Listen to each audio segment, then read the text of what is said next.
In this video, we'll explore how to use prescripts and postscripts in Requestly. These scripts let you run custom JavaScript code before or after an API request is sent, giving you more control and flexibility when testing APIs. To begin, open the Requestly app and go to the API client from the sidebar. Create or select a request. Then in the Request Editor, open the Scripts tab next to Authorization to access prescripts and postscripts. Prescript runs before a request is sent. You can use it to set variables, update headers, or change the request URL dynamically. Let's try this with the GitHub Search API. We'll fetch a user's repositories and show only 5 results per page to handle pagination.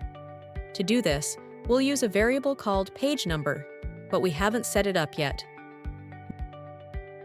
Now, in the prescript, we first check if the variable has a value. If not, we use 0 as a fallback. Then we increment the page number and update the variable with this new value. So, on the first request, it fetches page 1 and also sets the variable. If we send the request again, the page number increases automatically and the next set of results is returned. This works because we're using rq.environment. It lets us read the current value of page number variable, update it, and save it back for the next request. Postscript runs after a request finishes. It's perfect for processing responses, extracting data, or storing values as variables for later requests.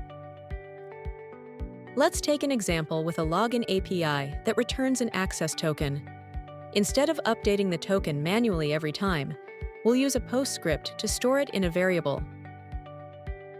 This script reads the token from the response and stores it in an environment variable called authToken. Now, whenever we run the login request, the token is updated automatically. Now, in another request, we can simply use that variable as bearer token. This way, once the token is captured, it updates automatically every time you log in. Before we wrap up, Script and Requestly come with a custom RQ JavaScript object that lets you access request and response values. If you'd like to learn more, you'll find a link to the full documentation in the description. Thanks for watching, and see you in the next one.